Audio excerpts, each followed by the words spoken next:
Hey, how's it going? Business. So, some people have been asking about what I've been doing in Settlers of Kalguur with Righteous Fire and with the return of Penance Mark, as you can see here, from the Hateful Accuser ring.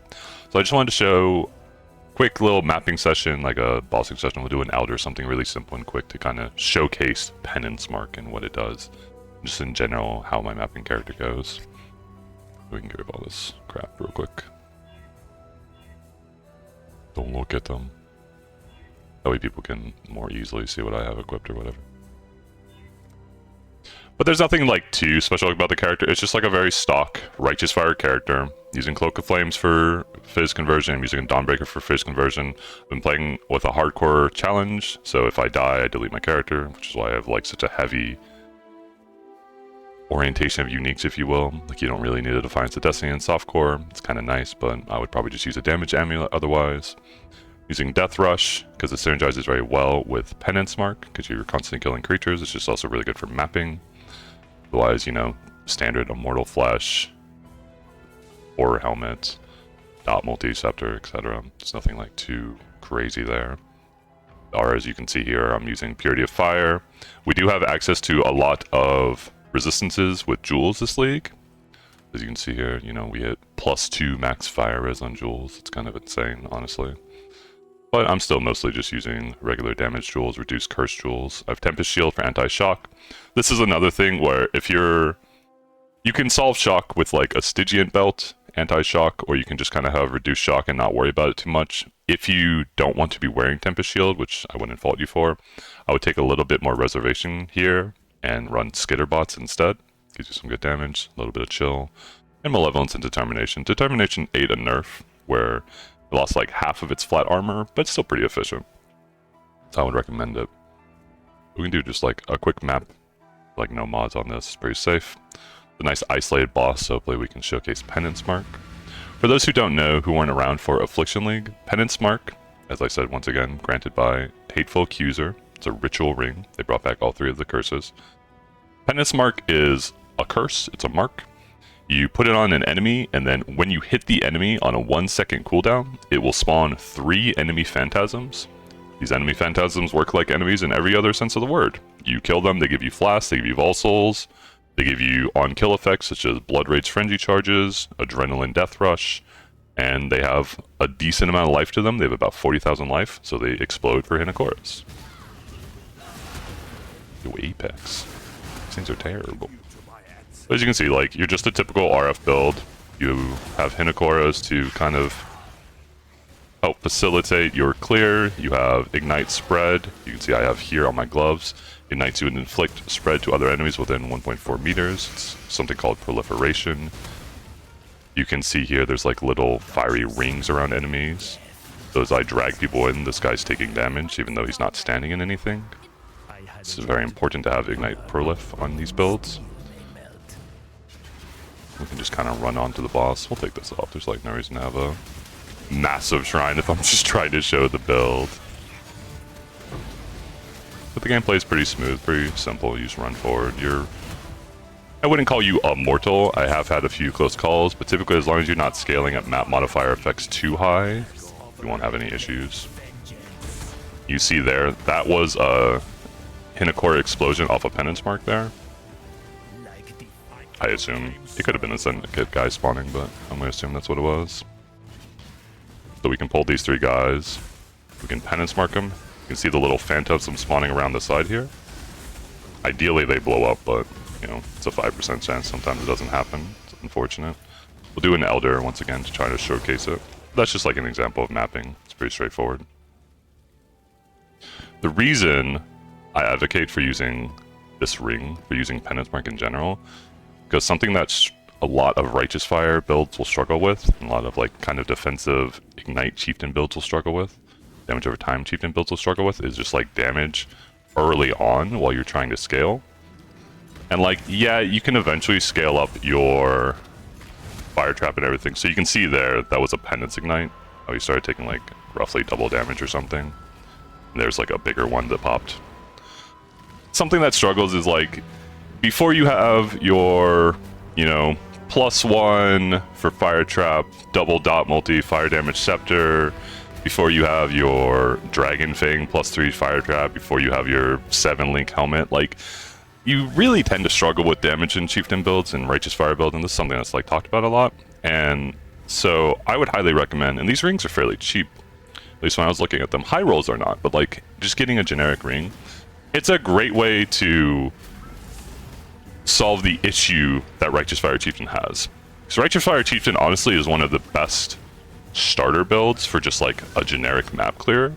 You're very fast, you're tanky, you have a lot of recovery, so there's room for error, and the explosions give you wonderful clear. Your single target sucks though. So with Penance Mark, you get to solve that. You get to effectively carry around with you Hinakoras against isolated targets, such as, you know, bossing encounters or what have you. But yeah, that's kind of it. It's very straightforward, very simple. There's some items in my stash that we can talk about after we kill this Elder that are good for scaling. You can show the passive tree, I suppose.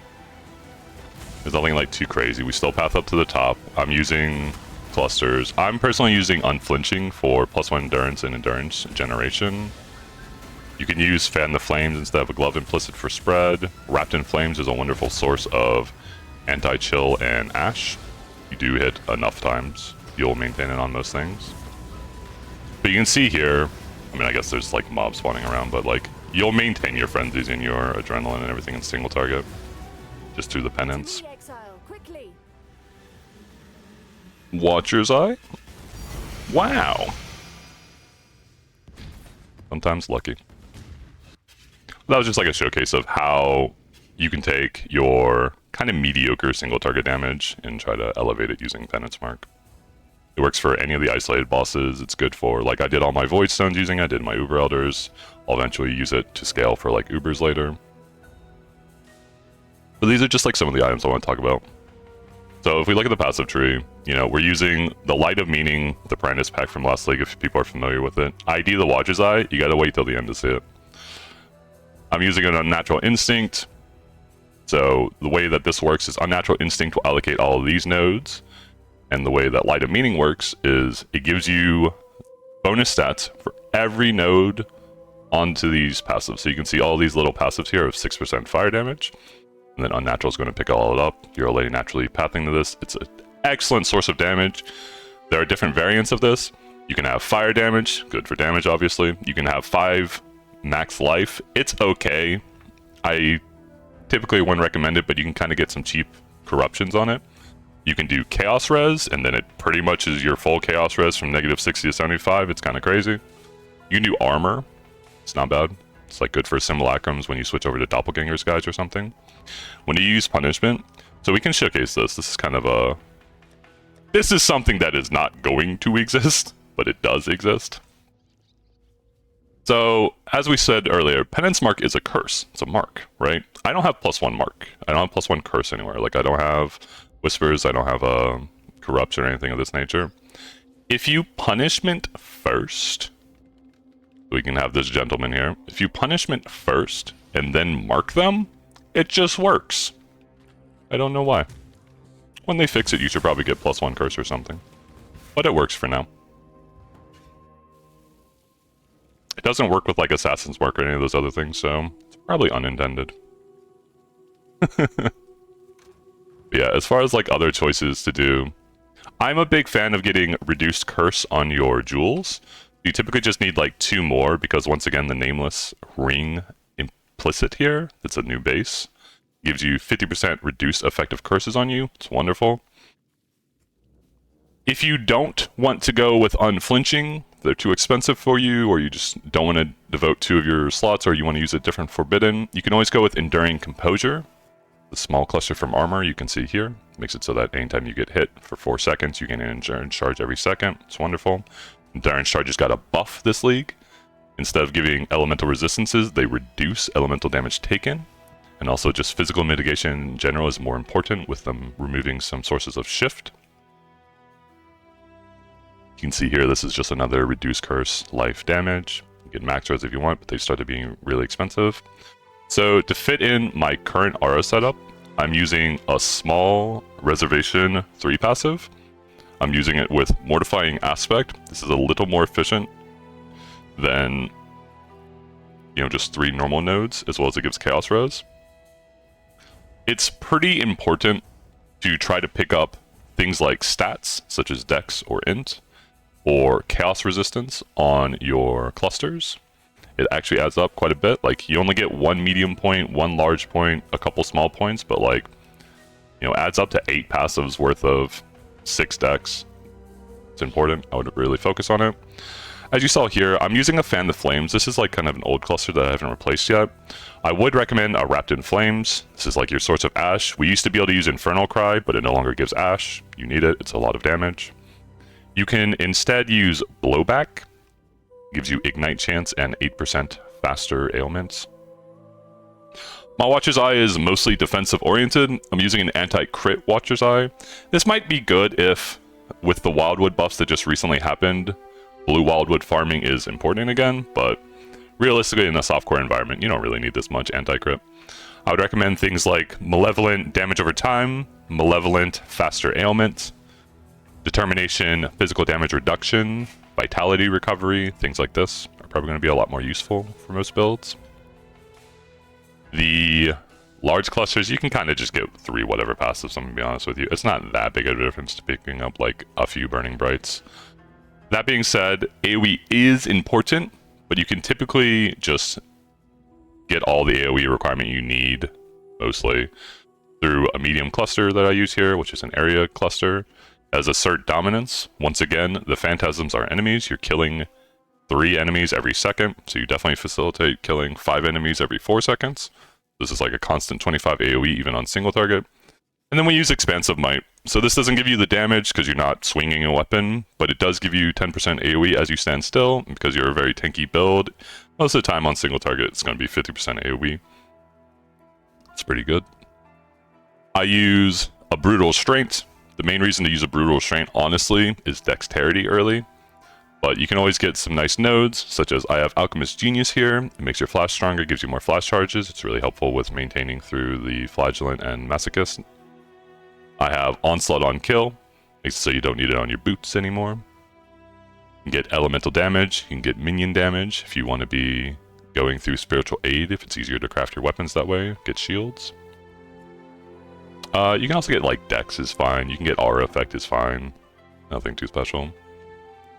I take Unwavering Stance. Yeah, just click this node. You never really have any meaningful amount of evasion, and not getting stunned is phenomenal. I have Brine King anyway, because I want anti-freeze, but it's worth it. It's worth the 1 point over Brine King. Over just relying on Brine King, I should say. And then yeah, I have some gear here that we can talk about. Not this, don't worry about this. So, I spoke on earlier about simulacrums, and like, Chieftain builds in general are quite good at simulacrums. They're very swarmy events, there's lots of monsters, you get lots of explosions. One of the weaknesses of the Chieftain build is you don't have chaos mitigation, right? You're typically a 75 max chaos res, and that's kind of it build. You can scale that up a little bit, but one of the dangers in simulacrum is chaos pen.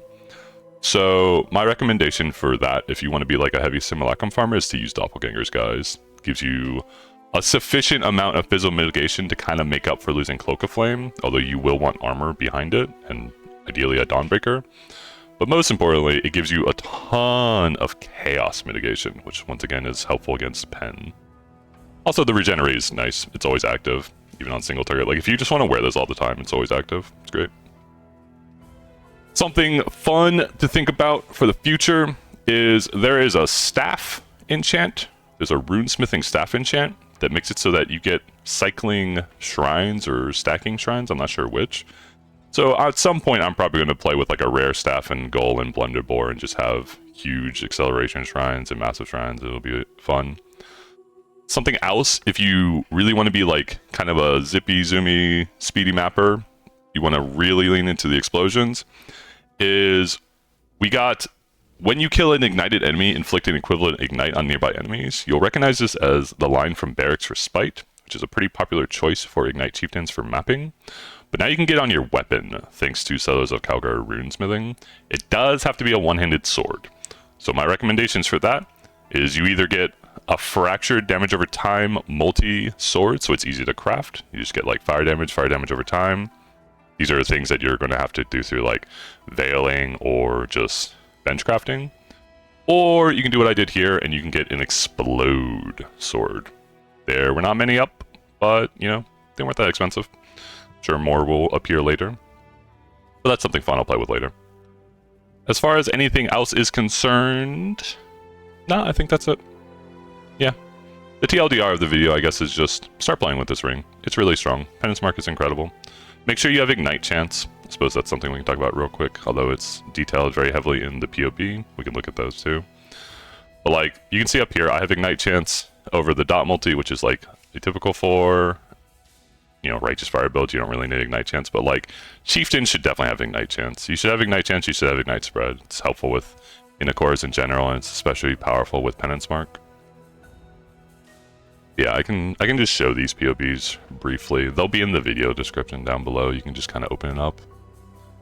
But you can see here, this is like Hinakora's. This is effectively what the Hinakora's damage is doing before any buffs.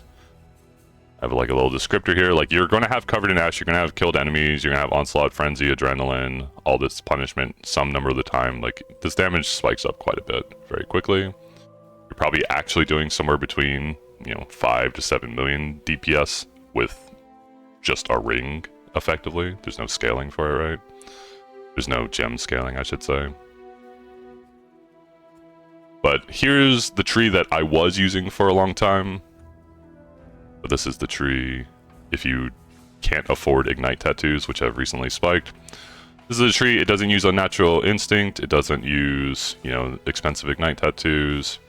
These are expensive, these clusters, but you can find alternatives. Yeah, you're just picking up all the Ignite chance on your tree. There's a note section, read it, it has important information. The config section, like I said, it gives a little bit of information. Yeah, that's the build. Hope you all like it, hope you all enjoy it. It's nothing too innovative. Just really want to advocate people being able to do single target damage with their Righteous Fire builds. Either way, have a good day. Thanks for stopping by.